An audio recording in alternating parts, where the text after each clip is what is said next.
Good morning, afternoon, and evening, wherever you are joining us from in the world. A very warm welcome to all of you, and thank you for joining this Axios Systems webinar entitled Why Omnichannel Support Will Be the New Normal, presented by Troy Dumoulin of Pink Elephant and Kevin Patterson of Axios Systems. My name is Kirsty, and I'm the North America Marketing Specialist here at Axios Systems, who is a leader in providing enterprise-class ITSM and ITOM software. For information on Axios Systems, including features, case studies, videos, or to request a demo of our platform, simply head to our website at axiossystems.com. Now, in this webinar, Troy and Kevin will be discussing why omnichannel support will be the new normal, as well as how to develop an omnichannel strategy. At the end of this webinar, Troy and Kevin will be here to answer any questions you might have on this topic. To ask a question, simply use the built-in Q&A function in the webinar application and ask away. If you are listening to this webinar on demand and you have a question, please submit your question to im@axiossystems.com and someone will get back to you. And now, without further ado, let's get started. So Troy, Kevin, over to you. Thank you, Kirsty, and it's a pleasure to be here with you all today. Let's dive into the agenda for our omni-channel support webinar. The first thing we're going to talk with you about is the drivers for this change and why we feel this is the new normal of support going forward. We'll then talk about the service desk and the current state of multi-channel support and look at the vision of omni-channel support as we move forward over the next few months and years. We'll also discuss how to develop an omni-channel strategy, talk about seamless channel support and automation throughout your different tool sets. We'll look at emerging support models, including swarm techniques across the enterprise. And lastly, we'll talk about omni-channel support and organizational cultural change as it pertains to your organization. Over to you, Troy. Thank you, Kevin. It's awesome to be back with you folks again. So as Kevin pointed out, we're going to start with the why. It's always good to start there. It gives me the basis for why are we even talking about this. And the reality is that we have to understand there's a set of drivers behind this conversation, and they're not just recent. They've been evolving for some time now. And it begins with this concept of value in the digital economy, in the digital age. And we see this concept being kind of explored and expanded upon by the service management community, where they're looking at value in a multi-dimensional way. And there's this concept of quality that's always been present, right? There's this functional quality that I'm able to deliver through my digital automation, but there's also the aspect of quality which is non-functional. Let's make sure you're safe and you're protected and you don't end up in an orange jumpsuit and end up in some kind of lockdown. So there's this quality of both functional and non-functional. But that's not enough in today's age, because at the same time we give the quality aspect of value, which is to achieve the expected outcome functionally or non-functionally. We're also in a context of competition, because there are so many alternatives out there now, whether you're looking at internal alternatives to consider, but also now thinking about external options, hosted or cloud-based or competitive options that are facing you. So quality isn't enough anymore. You've got to be understanding that you give good quality, but is it at the speed that the organization needs? Right? Am I able to react and respond fast enough? Speed to market, speed to customer, speed to repair of service, right? This concept of speed has to be embedded in this concept of value. Now, that's great. You get great quality, you're getting decent speed, but now what's the cost of doing that comparatively to, again, these alternatives? Because unless you have a really good business case, if you're 10 times more expensive than the alternative, that becomes a challenge as well, especially as our industry moves from these differentiated solutions to more utility or commoditization type services. So cost is going to be always in the context of value. There's an interesting concept that service always has an economic context to it, right? Am I getting a good deal? Will be the final question that we ask once we deal with quality and speed. So there's this concept of having to hit all three of these, right? And I began this conversation, Kevin, by talking about digitally disruptive competition, because we're there, right? We've got this kind of built on the web, unicorn organization that once was a bookseller, now they've got financial services square in their spotlight, and they've already done the food thing, right? So you got the unicorn coming for you. But there's also these other more now brick and mortar organizations that you've traditionally competed with, and they're leveraging these digital capabilities faster than you, which again puts you in this disadvantage. So for some organizations, they begin the path for digital engagement, digital enablement, because literally I'm in a horse race and a unicorn race, right? But that's not everybody, right? If you're a government agency or you're not in a competitive scenario, then that's probably not your driver. So there's two others that I want to bring your attention to. One is productivity challenges. Think about it. When was the last time you came to work and you were able to keep up that the work you got done today matched the work that came in the door, right? We are facing this epidemic growth of the backlog of work behind all people and teams. The work is piling up faster than we can actually get to it, and we're falling behind. So traditional analog ways of doing things just not cutting it anymore. So in that context, you have this productivity enhancement you're looking for through the collaboration, engagement tooling, and solutions that you're implementing. Now, that was until recently probably the two primary drivers until recently, because a third driver has appeared, which is surprise disruption or complete now discontinuity of doing it the old way. Your operating model is totally turned on its head and you didn't expect it. Now you're forced to find creative workforce management solutions to basically to go immediately to this distributed remote teaming that you've got to somehow pull together. And so if there's ever been a business case for digital engagement, digital enablement, and the concept of creating digital channels, well, here's our third driver. No one basically is escaping this one. So Kevin, your thoughts? Are you seeing this out there in your customer base, these kind of drivers that are pushing the question? We are actually, yeah. So it's funny. Earlier in the year, the productivity challenges were very pronounced with every prospect that I spoke with our new business side of the house.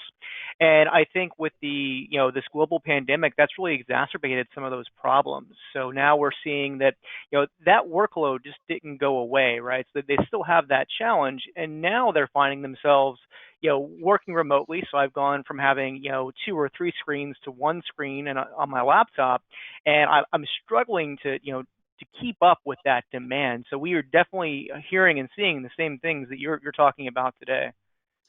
So this is a challenge that is hitting us all, regardless if you're in a competitive situation or not, folks. It's just suddenly we're faced with this question at an accelerated rate. That's the surprise disruption. So I think if anyone is on the webinar today that isn't experiencing one of these three things, you're probably in some alternative universe somewhere, right? So that's the world we face today. Now, again, this wasn't something that was simply invented since the pandemic hit us. We've been on this trend of digitization for some time. In fact, probably the most overhyped phrase in 2019 was this concept of digital transformation. And it was largely focused on the competitive or productivity concepts we've talked about so far. But let's unpack this word transformation, right? Because it's indicative of kind of leveraging into this discussion around what is multi and then omni-channel. It's doing work completely different. That is what transformation means. It's different than the way we used to do it, and it's completely different. And so if you think about that, if you kind of unpack this word transformation, you look at these three bubbles here that we get from the ITIL for high velocity IT book. It's really like this definition, right? It's using these digital technologies to do things differently, right? Or do completely different things. It means completely changing and reframing the way we used to work, right? Maybe the way we structure our teams, the way these teams collaborate versus pass work collectively or sequentially. We'll talk about that later when we talk about this concept of swarming. And if that's the case, then the portfolio strategies we had in 2019 probably got thrown out the window in 2020, because that means we have a lot more investment to make in these new digital engagement uh, channels and support models, right? So it's a complete discontinuity of what we thought we were doing into this new way of working. That is what transformation is. In fact, I saw an article recently that said the reality is that most of us are facing the fact that what we thought would be business in 2020, right, based on 2019 forecasting, was completely thrown out the window by this surprise discontinuity. So we are in a world of, if we weren't before, transformation, but now on a fast track. So this is where we want to start talking about the people side, right? Because when we think about omnichannel, we're going to even end the webinar with this conversation. It really is going to be about people, process, and technology, but it starts and ends with people, supported by process and technology, because you can't get there without process and technology. But here's the thing. When you think about organizational change, right? There's a difference between the word change and the concept of a transition. The change can be gradual, or it could be abrupt, right? So you got this new situation, and obviously what we're facing is an abrupt change. We didn't even get asked if we wanted to, or did we want to kind of go along with the ride. We get kind of thrown into the hot water, and now we've got to figure out how to swim. The problem isn't the fact that the changes are, the changes happen. It's transition, which is the challenge, which is the people side of the equation, to go through this concept of completely changing ways of working, methods of teaming, and the automation solutions we probably need to do that with, right? And that's going to take time, and that's the people concept. And that's where we're either going to succeed or fail. And that's where we're going to go slow or fast, right? Because the change has already happened, but how fast will we experience the transition? And based on how fast, if you're in the competitive mode, will you be able to survive this, thrive in this, or will you be under the bus as opposed to on it? Right? This is where the transition comes in, right? So this is key that we want to talk about. And one of the transitions that we're facing in the world of IT support is at the service desk. And again, we're going to make this point several times, Kevin and I. These aren't new concepts. They just got accelerated. So let's unpack this concept of service desk by going back first to the goal, right? The purpose of the service desk. And this is right again out of ITIL, ITIL 4. So the purpose of this service desk practice, and we talk about practice now more than just function, because your service desk strategy can be many organizations collectively working together for that front door kind of customer engagement experience, right? So it's a capability or practice, not just one team. It could be a collection of teams. But the reality is we're still all about incident resolution, mean time to repair or restore, complaint handling, and we're that first point of contact still. We're trying to provide that single pane of glass, right? This don't make me think, where do I go get help if I need help, or do I want something, how do I ask for it, right? This service desk, whether it's physical or virtual or a combination, we're still going for the POC, point of contact. But how do we do this now in a world of you've got many options?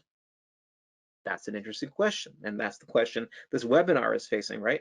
And this is part of this digital journey, because these channels that we're going to talk about now are in essence, well, when you're remote, all digital. Because, I would like to say that I can walk up to my service desk and tap the friendly, person on the shoulder right now, but that's just not happening. So I'm required to engage through other means.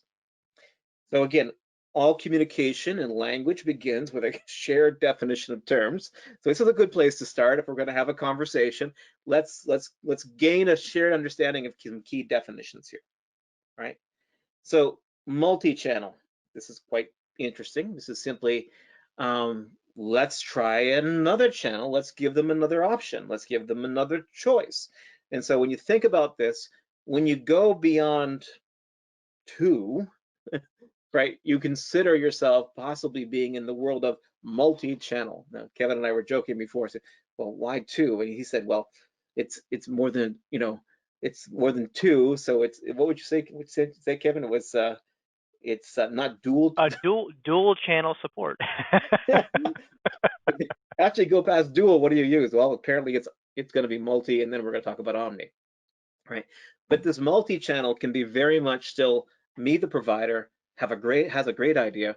We're going to give them yet another pathway of entrance to this point of contact, right? So in this context, it's not necessarily the customer or the user who's driving the channel. It's possibly the provider, right? It's simply a multiplicity, and that's why we talk about multiple. But omni-channel has a completely different paradigm. Omni-channel has two differences that make it different than multi. One is that it's a customer-centric service model. So we talk about inside out or outside in. Are we driving customer support by an outside in push? I'm your supplier and I will determine what is best for your interest and the channels that you, the customer, should use. That's a push. That's an inside out. An omni-channel says, no, we have a consumer-based organization or society. They're used to leveraging all these different channels, and what they're looking for is to use the channels they're familiar with, right, to engage with the service organization.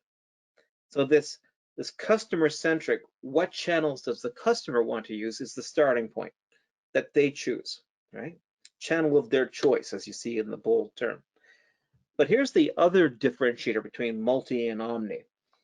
You see, multi simply says I got more than two. Omni says I have this integrated, seamless, holistic experience. I can enter one channel, choose to use another one over here, and there's a complete seamless integration between them, right? So that I don't find myself in a completely isolated channel. And that takes a lot of back-end sophistication. So this omni-channel premise has this holistic integration side of it. But right now, what we've got, and this is what I loved in the abstract, was this patchwork of tools and technologies that have grown over time. Someone's best idea, our legacy. We did it because the previous organization leadership said we're going to do this, and now we still do that, and now we do this over here. So this patchwork approach of tools is what we often end up with, but that's not anywhere near this concept of omni that we're describing. Thoughts, Kevin, on that? What's your experience in the industry and the customers you're dealing with and the challenges they're facing here? Yeah, it's interesting, right? So I know when I talk to people in the field or on the phone, not really in the field anymore, it was seen as, well, we're deploying these new tools, so it must be omni-channel, not multi-channel support, and that just wasn't the case. So a good example was, very early in the pandemic, people started rolling out Microsoft Teams. Most organizations I talked to, that was kind of like the new shiny thing. And when I'm talking with them, it was like, well, yeah, we're doing this omni-channel support. I'm like, well, really? Well, what happens when you're having this Teams conversation between support and an end user after that conversation's done? And that information was being lost. So I think that was the biggest, aha moment for a lot of people was, we've been rolling out this new technology, which is fantastic. You've got video, you've got chat, you can screen share. It was doing everything you could possibly want, but the net result was when you were done with that session, you lost that data. So because it wasn't kind of omni-channel designed, you lost so much. And that was kind of what we saw early on, was people were deploying tools faster than they were thinking about what the experience should be on the back end. And that's, I think, where people are today. They've realized, they've been losing so much that now it's time to rethink and make sure we take an omni-channel strategy to kind of patching things together properly versus just ad hoc throwing tools in the infrastructure. Other tools are the same way. Slack, live chat. If these things aren't integrated, then you're losing so much information between these interactions that you're really taking a step backwards. So that's what we've been seeing, Troy, over the last few months. You made me think about something else right there, Kevin. You and I were talking about this Accenture article that I was just recently reading, and they were talking about that the cultural challenges we face around silos. Often what will happen is that the same tools will be used multiple times by different silos. And so what we're seeing is not a reduction of cost, back to the word of value we talked about earlier, but an increased cost, because now we got redundancy, right? We've got multiple channels Some of them legacy because they're still hanging around and we can't deal with them because we can't deal with technical debt. And some of them simply because, one group wouldn't allow the other group to get access to it. So we bought the same tool from the same vendor and didn't integrate them. And so we lose information. We can't do any kind of data mining across these channels. So we're losing that too. And we're increasing costs. So just by putting out multiple channels, it doesn't mean we're getting benefit without this integrated back end that you're describing. That makes sense? Okay. It makes complete sense, Troy. So, the world is our oyster, folks, when it comes to opportunities for multi and then omni-channel.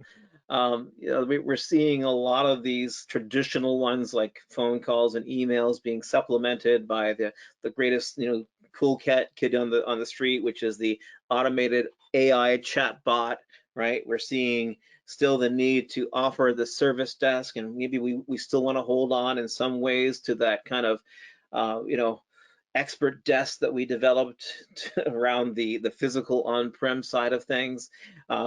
We're getting into the mobile premise because that's certainly an expectation that I can switch to my mobile device, from the office or corporate device and still have a seamless experience and reference.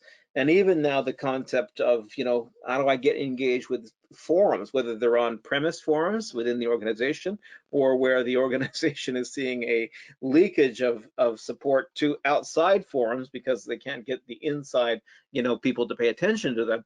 How do I now kind of engage with those in the context of this multi-channel? Because the old saying is you're darned if you do and you're more darned if you don't, because if you ignore those forums outside that are right now probably denigrating your experience and your service provider concept, then you're going to actually make more enemies. So you've got to engage with these forums and be part of that as part of your channel.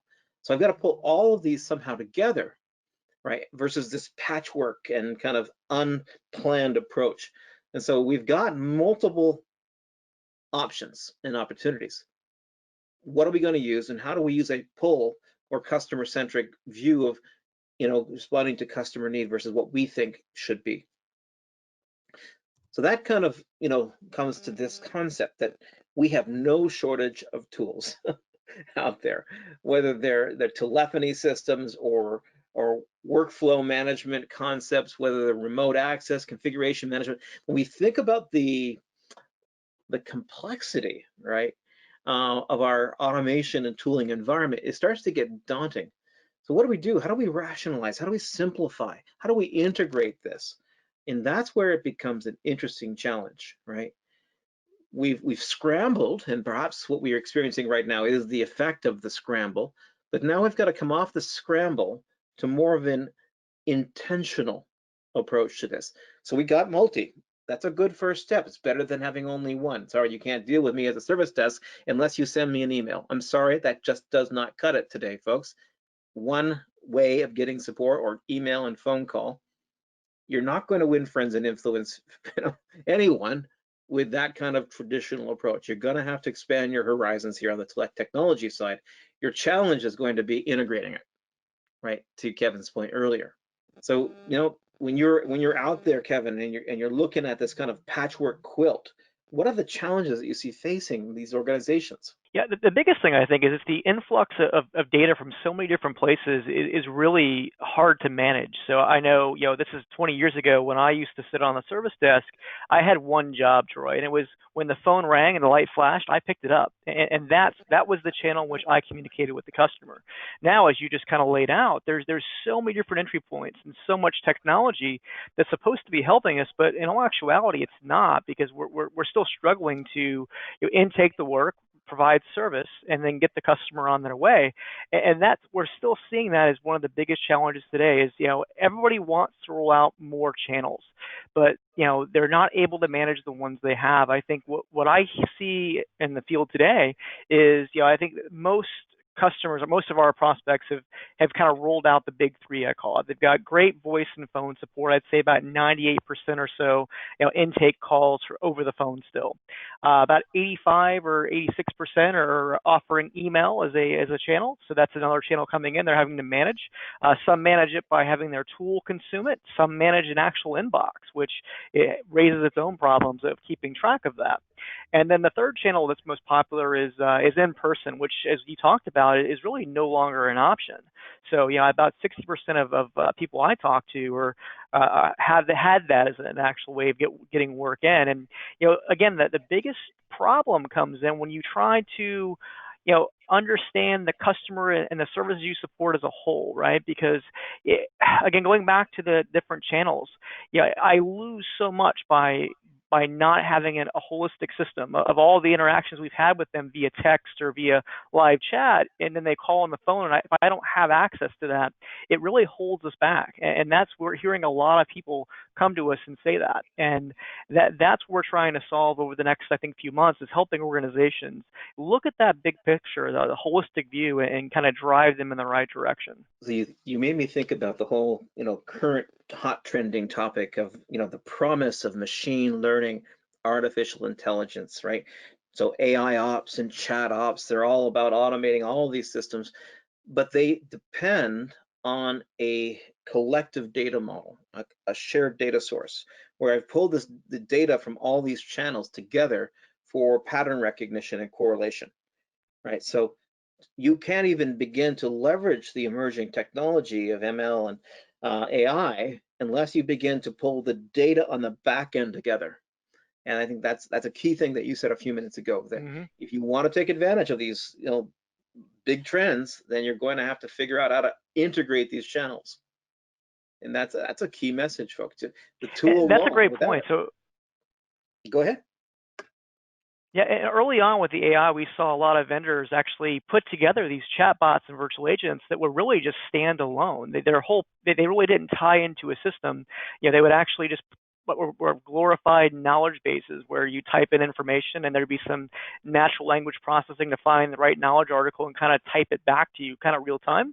And again, so it's a great example of a multi-channel support model, because you're doing it kind of siloed over here, and you're not able to take full advantage of the structured data you have in your back-end system. So it really does make sense to be able to have that bot technology seamlessly integrate to your full service management application, so you can leverage all the information to get a clear picture of their customer, what their entitlements might be, what services Mm-hmm. they subscribe to. It's a much better customer experience, because it's not just about fixing their issue. That definitely is what we're trying to do, but it's also providing a great experience. We want to keep that customer satisfaction score relatively high, and we find that looking at analytics for the current channels people use, the live methods of interacting with customers get the highest scores. Like voice is very high, phone's very high, in person used to be very high, but things like email was low with customer sat.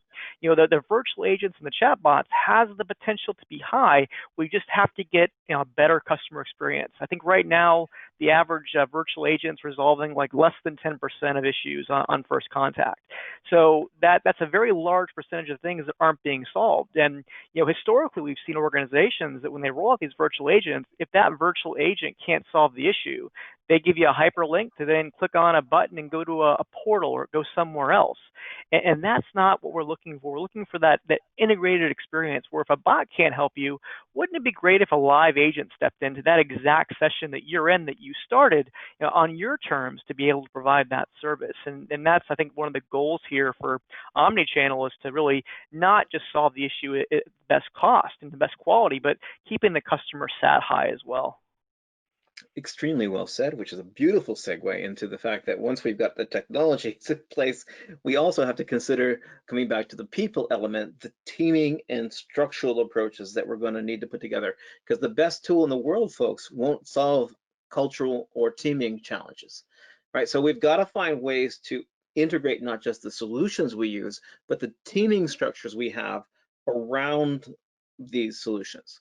And so, there's different methods for how people get access to support, right? There's traditional concept of, call the service desk, and, somebody on the other end will be, polite and pleasant and possibly be able to help me, that'd be awesome. But more and more organizations are finding, that people want to begin using the self-help options, right? Because if they don't find it helpful, then they're going to go off to YouTube, right? And so, that's the concept. The support team, this traditional kind of first, second, third level, this is all still there. But what we now need to think about is beyond that. So we think to the things to the right. So how do we seamlessly integrate now our suppliers? Because as we move more and more services into the cloud, which by the way simply means more outsourcing of my capabilities, right? Because that's what cloud is, just slivers of my organizational capability being sourced to someone else and it's computing over there, right? How do I now integrate my local support teams and models to this now growing complexity of external vendors? And how do I do that? In fact, if you take this conversation far enough, we start to talk about something called service integration and management, or SIAM, which is a whole other concept around the service management community, that you need to basically create this seamless engagement model of not just the people who share your brand, but anyone you've plugged in to your value chain as a organization who provides support. Now, again, I can't go into detail on this right now. There's a whole different way of looking at that versus a transactional provider who provides, widgets or pizza to your door, literally or metaphorically, to one you've now engaged as a strategic and great, embedded partner that's managing a major part of your value chain. That will change. That's part of this whole concept of SIAM. Right, so there's that. Then there's this concept of temporary cross-functional teams. This is emerging, but it's not new, because the whole problem management, problem solving, and before that, this lean, and then we talk about Kaizen teams. We create this pulled together group of people from different areas, subject matter, interests, and disciplines to problem solve something holistically, right? We'll talk more about that when we talk about swarming. But there's another interesting premise that often people don't understand, or don't really think about anyway, is that we know the difference between a normal incident and a major incident, right? So, and we'll talk about that in the context of swarming again. A normal incident management is something where I can tolerate some kind of delay in mean time to repair, that I can pass the incident ticket along like a baton at a relay race, right? It goes from first to second to third level. But when we get to a major incident, there is no tolerance for that kind of sequential passing of work. And so we all swarm the issue. And that's what we're going to talk about next, where we move from a sequential to this now collective approach, which is what we're going to describe as a drop-in swarm. So that's something we're going to pick up on and build on. But the thing I want to talk about, what you see the far right, is really there's 3 levels of detect and respond. There's normal, there's major, but when does a major become a crisis? At what point does a major incident, do you lose patience with the major incident process and have to trigger a completely different practice and or process to go into your disaster recovery mode? So I want you to think about detect and respond in this context, and the collective way we do that as a community, like a 3-layer cake, right? We normally think about the interface between normal and major. That's a transition that's fairly common and we understand well. But there is this translation layer from major to DR, disaster recovery. And we don't want to spend time when that actually happens figuring out, okay, how do we make that decision? Who makes that decision? Who gets the call? And how do we transition to this 3rd level of organizational capability around support? So we need to think about it expanding into that concept as well. Now, perhaps you already do, but in my experience, Kevin, a lot of folks will have this kind of DR group over there doing BIAs, business impact analysis. It's completely disconnected from any kind of day-to-day incident or service restoration process. So that's another challenge I see. So we see that as well, Troy. So it's very much a siloed activity going on. So let's unpack this. We've got the why. We know we need an integrated set of solutions and tools, not just this patchwork that's been bolted onto your old ITSM tool, right? And we now look at this different teaming set of models, and we're going to unpack that further with the swarming concept in one moment. But I can't go further without understanding that. What does that mean to the ye old service desk professional Well, in that case, if I'm going to have a person be aware of and try to integrate and hold together multiple channels, that person is going to have a fairly systemic or holistic mindset. There's going to be a set of skills which are very broad for this person. Now, this isn't new because you're going to say, well, yes, the perfect service desk person is both technically savvy, they're organizationally savvy and with the business understanding. They're also high in the EQ space. They got big on the empathy side of things. They're great communicators. They actually can speak people and speak to people like they're people, right? So you got this kind of holistic person that we pay probably the least amount of money. And the old saying is usually, you get what you pay for, because we find that while we say this, we don't see the respect due, and we often say, well, that's the most commoditized role in my organization, so let's just offshore it. And you get exactly what you expect, right? You get a basic call dispatch, which is not going to get anywhere close to this omni-channel integrated concept. So we talk out of our mouth about this perfect kind of concept of a service desk professional with this holistic set of skills, but then we don't exercise that when we actually put this team together, or we hire for these folks. Is that your experience, Kevin? That's certainly mine. So it is actually. So years ago, when I helped put together a service desk, we were looking for the wrong types of people. It's very easy to start looking for people that are highly technical, but early on in their career, because he's got technical chops, right? He's able to solve lots of problems. That's what we want to raise our FCR. When in all actuality, that is not what you're looking for, right? It's these key skills that you really need to focus on with the analysts. The emotional IQ, the empathy. These are things that really can't be taught, right? And then when we set up our curriculum for training, I think we did a 2-week training course for agents when we brought them on. So, and then continue training every year, about 10 to 15 hours every year to kind of keep things, fresh in their minds from policies and procedures. But you can't train some of these soft skills. It's easy to have a great knowledge base. Well, it's not easy, but it's doable to have a great knowledge base that anybody with basic technical skills can leverage. But what's not easy is taking somebody that's extremely technical that has, poor empathy or no empathy at all and no emotional IQ, and then having them fill this role. So that's kind of what I saw when I was on the operations side trying to staff a desk.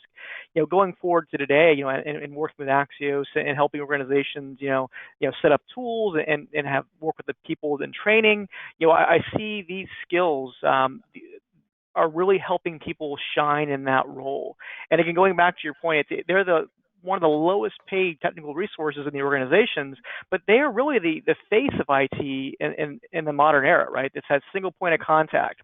Historically it was you talk to them on the phone, but now with some organizations doing, the video chat, stuff like that, they really are your face of IT when you're actually working from a service and support perspective. So I think, focusing on developing these resources, giving them the right tools and the right training is going to be key for your success moving forward in the modern age. Mm-hmm. So in the new emerging concepts around the ITIL4 service management model, we talk about the difference between systems thinking versus analytical thinking. The analytical thinker basically breaks it all down to the one thing, and that focus is myopic, right on that one thing, and that's the only thing I'm looking at. Right? Again, this is the anti-pattern to multi-channel, omni-channel concept, versus a systems thinker thinks in a holistic, more synthesis way. And so that's a very challenging skill to find, because our normal go-to is analytical. So again, this concept of holistic systems thinking, multiple skills is going to be key. Now, again, talking good, better, best, right? The best situation is you'd have everything we're describing, but the thing you don't want is, if you're going to omni-channel, is thinking, okay, all I do is answer email. That's my thing, right? No, it's got to be a bit more holistic than that. So let's move to this concept of swarming, because this is definitely kind of an emerging topic. It's the new cool kid word of the street, right? The reality is we get this concept of swarming. Everybody kind of gets, interested because, oh, that's new. Well, yes and no. There are some aspects to swarming which are definitely interesting and new. And by the way, this concept, the word swarm, comes from nature, where you have societies and communities like in the bee world and the ant world that seem to get all this really great work done, without any kind of directive type of control, right? There aren't little ant foremen everywhere, kind of, doing checklists and pointing to the next piece of work. It's this concept of self-management, cross-functional, because there's different roles in an ant colony, and it's managing towards a goal, a shared outcome, a transcendent purpose.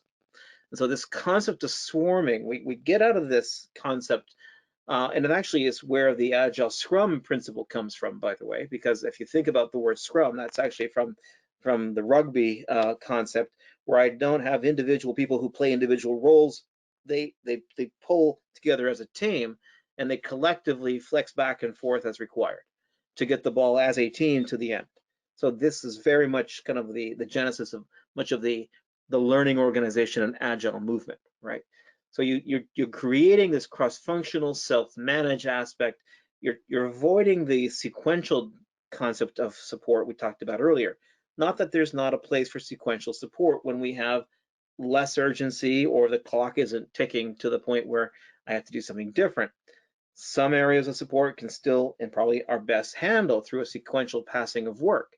But other areas, especially when we talk about major incidents, we'll talk more about other types as well, would benefit more from this kind of everybody attack the problem at once, figuring out who's necessary, who's needed, and basically those people who are needed stay, and those people who are not, they go off back to whatever they were doing, right? And so we work it as a team. It's not that that's your job and this is mine.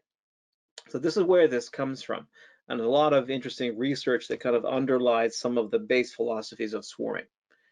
So again, it's kind of cool kid language, but this is not going to necessarily be all new to most of you, but at least you can translate when someone says, a drop-in swarm versus a dispatch swarm, you'll be able to translate these words into English that you understand. Right, so drop-in swarm is the concept I've already mentioned. So you've now moved your normal incident management to a point where you realize you can't tolerate delay, so everyone drops literally what they're doing, and they all swarm the issue. And ideally, as soon as the people who figure out they need to be involved figure out they need to be involved, they stick with it, and the others kind of peel off and go back to business as they were doing this. Now that's the ideal. It's not always what I see, Kevin. Unfortunately, what I often see is people are so focused on major incidents because they're problematic and embarrassing. They never want to live through that again. They don't let anybody leave. I was in one organization, 200-person IT shop, major incident, and everybody basically dropped everything for half a day because they all had to stay glued to the telephone, the conference call, or stuck in the conference room. So that's not what swarming is, folks, but that could be an abuse of it, right? But this drop-in swarm is something most of us have experienced. All right, that's the most probably recognizable version. The next version is called the dispatch swarm, and that's interesting. So this kind of focuses not on one incident, but a queue of work. Don't even think incidents at this point. I have a queue of work, and it could be planned work, it could be unplanned work. As I mentioned earlier, everyone is basically facing this challenge that they have more work they can possibly get to in any given day. So they've got to do something around prioritization or grooming. That's the cool kid agile word for this. Prioritization of this work, because not all of it can be seen as equal or the same urgency. So dispatch swarms work this way. You have a subject matter expert at various levels. They come to the work, the queue, all right? And they're doing a couple of things. A, it could be, well, I got that one because that one's on me and that one's my thing, and so I'll take that. And so they cherry pick. Or they could be adding clarity to the work in the queue. So this is, to increase visibility, but also increase clarity and accuracy of the information. So they increase the accuracy of a classification structure.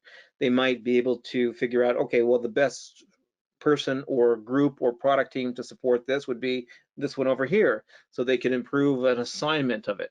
And right, so this concept of coming in and out as the person is available to either do work on the queue or to improve the clarity and the prioritization of the queue, this is what we call a dispatch swarm.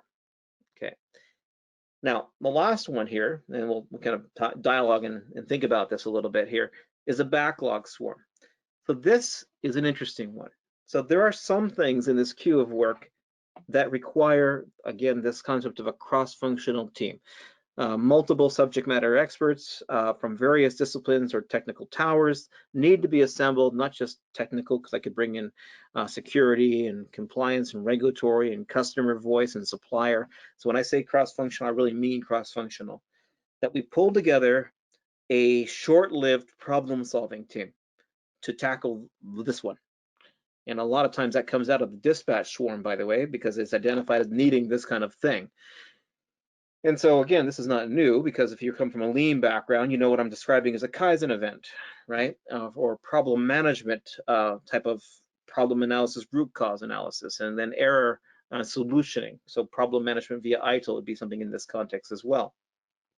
But we talk about this as a backlog swarm. Again, cool kid language, describe something we know about. But these all work together because they're all about collective work, not just individual work and passing the queue or passing the work through the queue. So thoughts, concerns, Kevin, as I describe kind of how this kind of flows? Now, so in my head, I'm thinking about the friction an organization would have if they're still stuck on multi-channel versus omni-channel support. So a good example, talking about your drop-in swarm for major incident, I think when we talk about multi-channel, you think of, well, there could be a major incident bridge set up with, like, in the beginning, 10 technicians working. They grab more resources and they're continuing to work. But one thing I remember back from my day being operational was the first thing that would happen when somebody was brought onto the bridge call for the drop-in swarm was we had to spend 15 or 20 minutes catching them up to speed on all the things that we'd done over the last 2 hours, which wasn't really, good for productivity. You look at an omni-channel model, though, where you might have people coming in and out of this meeting. There could be a call going on. There could be collaboration, Slack type sessions going on to support this. And all this is available to the people kind of real time. So really, that the omni-channel model works really well here to make, it easier to go in and out of these major incident swarms. Also too with dispatch swarms, think about as you've got, different types of work happening, from an incident or problem perspective, you being able to have access to all the information from all these channels in one place really is key. And then, one that I'm familiar with is the backlog swarms, being able to swarm and kind of whittle down that backlog. Again, definitely would benefit from an omni-channel versus a multi-channel support model. Now, one question I have for you, and this is something that I remember from my days in IT operations, was in dispatch swarms, the cherry picking of work, right? That was always something that was frowned upon in my day of working. Was you'd have certain people that would go in there and grab all 20 incident or requests for adding a group to an AD user, something that would take a minute versus, avoiding the other work. So I guess, how do you address the cherry picking? Is it a good thing? Is it a bad thing? What do you see? It's a good thing with certain conditions. Okay, so this is going to be a page right out of the Agile kind of concepts and philosophy. So we can, as a team, improve clarity of a backlog of work, increase the understanding of, functional, non-functional requirements or prioritization, success criteria, definition of done, all of that concept.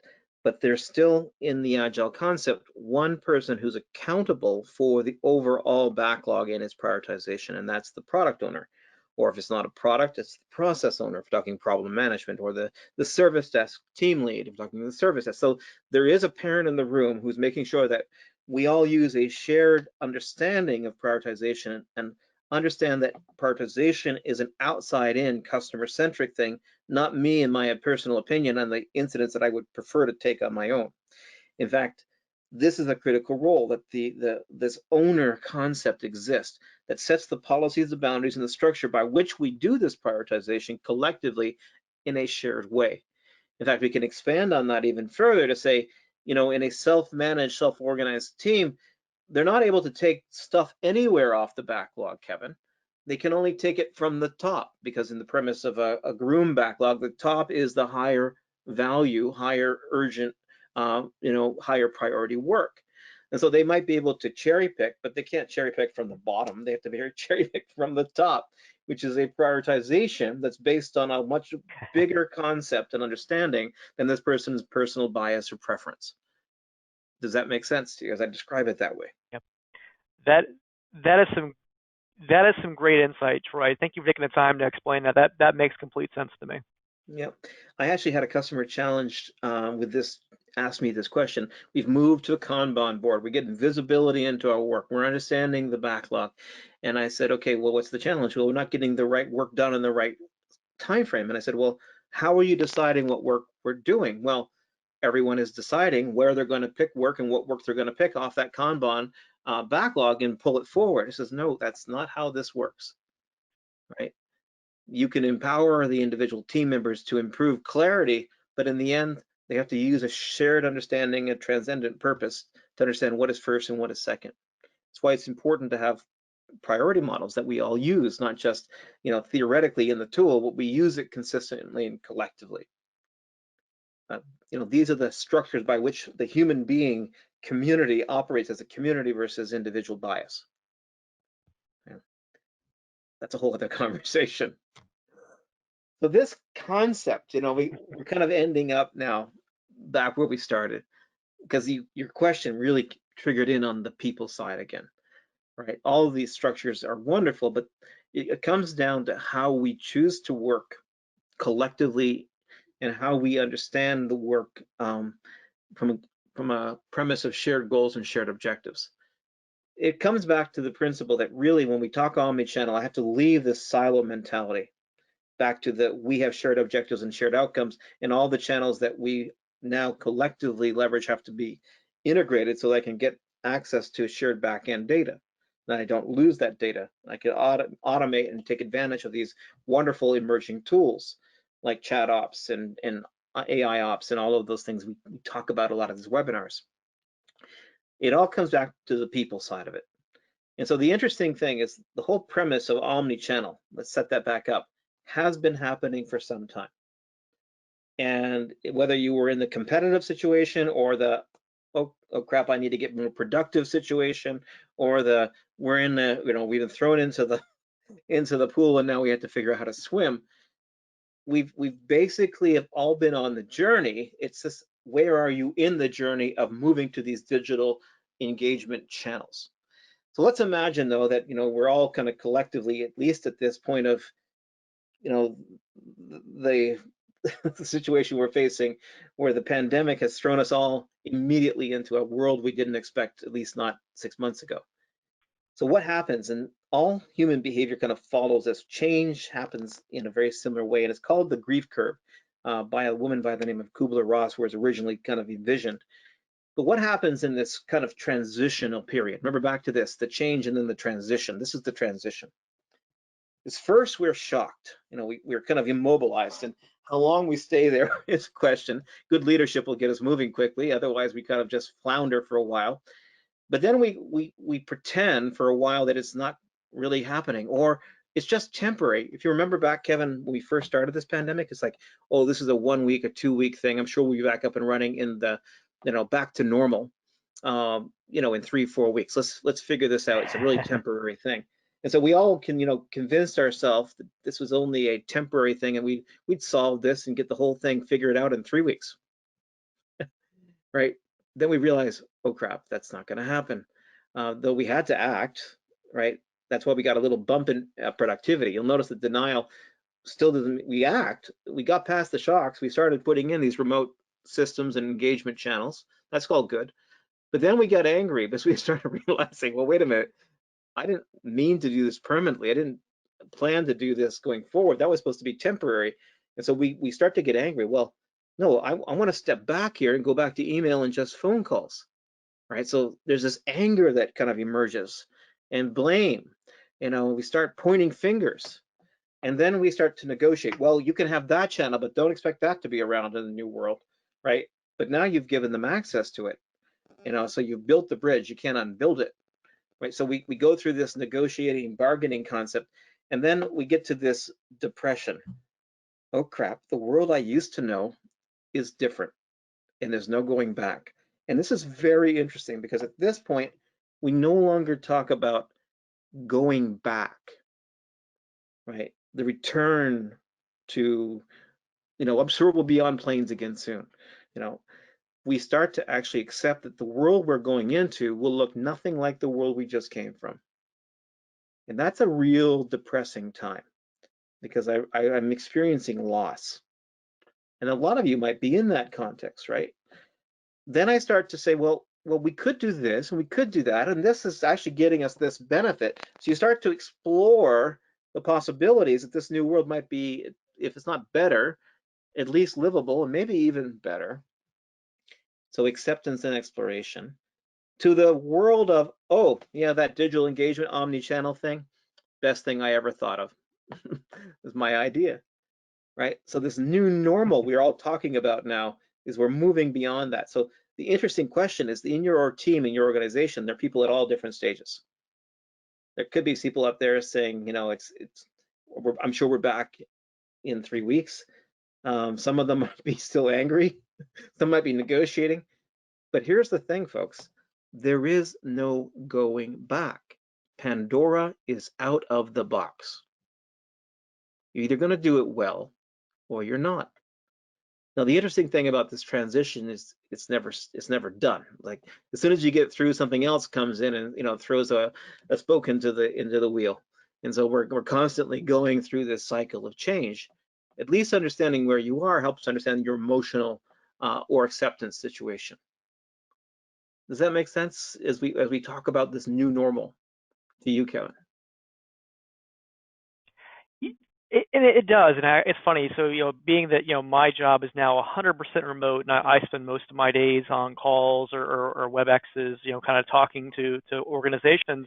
I find that most of them, when they get toward the end of this curve, right, you get toward the stage 6 and on towards 7, they have that aha moment, right, where they realize that they're not going back, and they start seeing the silver lining, right. So it's and I read some research by MetricNet a while back talking about in 2019 the average cost of an IT support ticket or interaction fully loaded was like just a little over $100.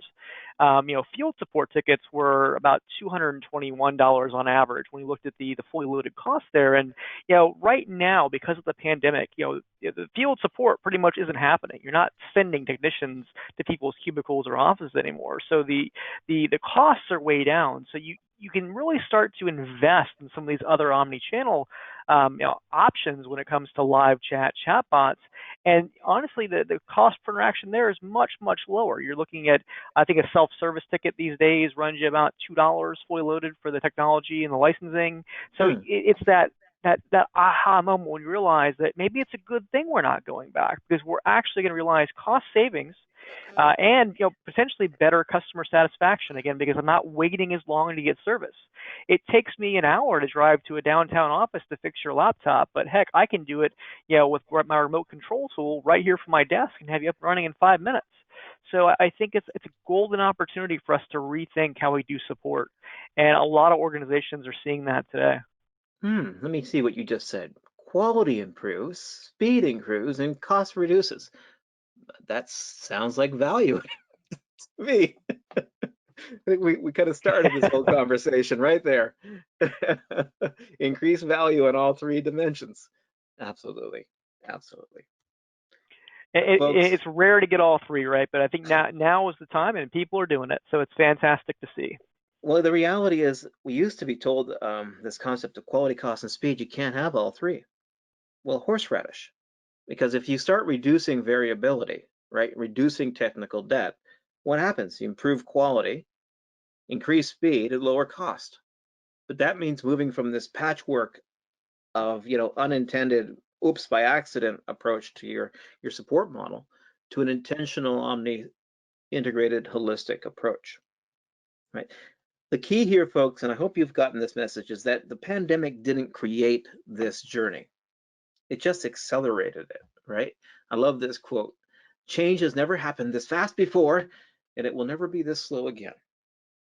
Right? The reality is we've all been on this journey, is that we're at different parts of the journey. Some of us might still be up there in the anger space, but the reality is it's not happening, right? And if you take a look at some of the quotes here on the screen, the reality is that organizations are doing this and they're having to face the reality of the new normal. Okay, so that's just where we are. So with that, I think we've tackled this question probably sufficiently, Kevin. I think so, Troy. Well, thank you, Troy and Kevin. That was very informative, and I am sure this will be valuable to everyone listening today. Okay, it looks like we have time for just a couple questions. Just a reminder, if we don't get to your question, or if you are listening to this webinar in a recorded version, you can submit your questions to im@axiosystems.com. I think we only have time for maybe one or two. Okay, so first question.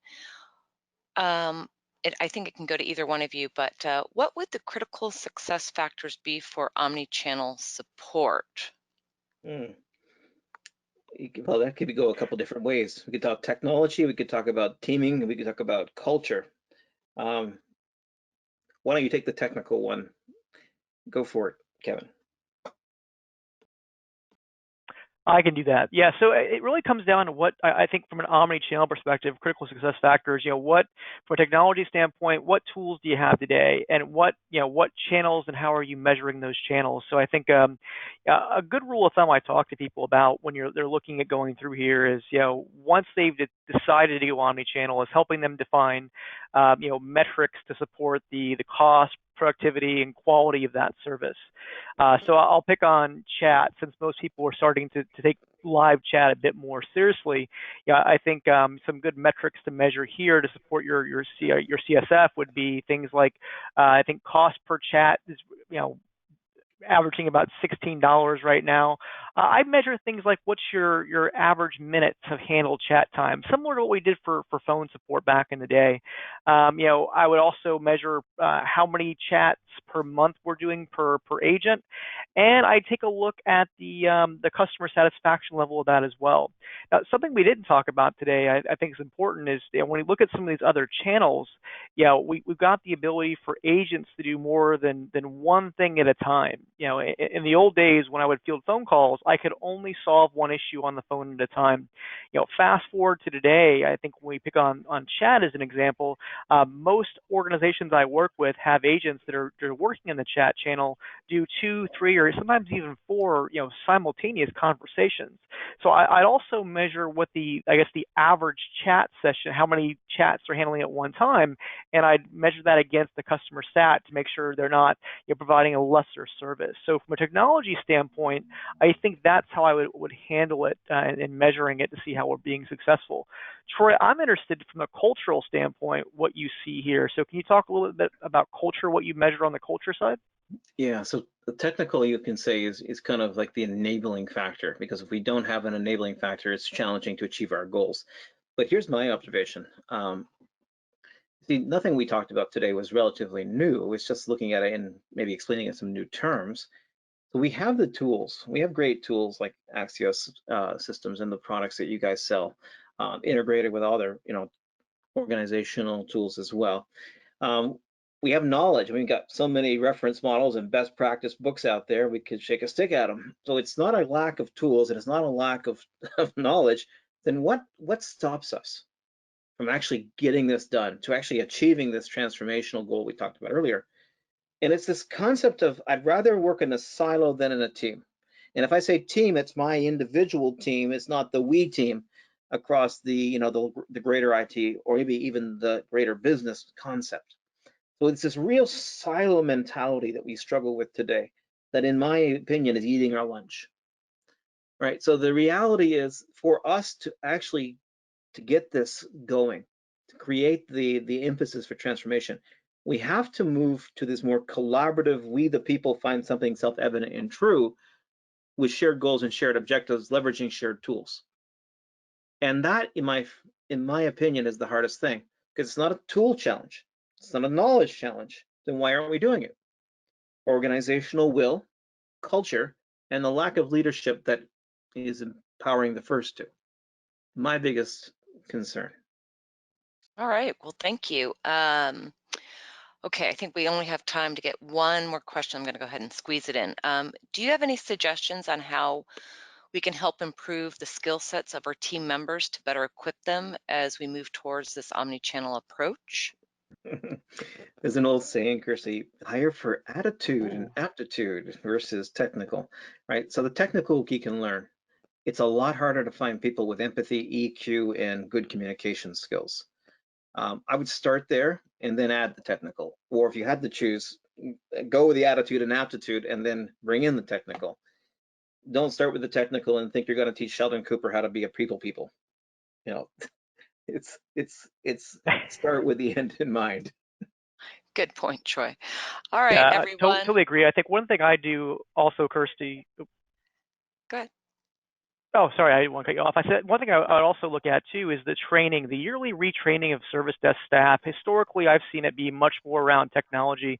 But to Troy's point, I think there's the benefit you can start training them yearly and refreshers on some of these softer skills, right? You know, the technical stuff you're going to acquire over time by working with your customers, by using the knowledge base and leveraging the information. But I think really start to focus some of your yearly training and evaluations on those softer skills we've been talking about. And that's, I think, what I would change from what we've done historically to what we could be doing in the future for a better, better analyst. Here, here. Very well. All right. Thank you again, Troy and Kevin. That was an excellent webinar. Everyone, we appreciate you joining and have a wonderful rest of your day. Thank you.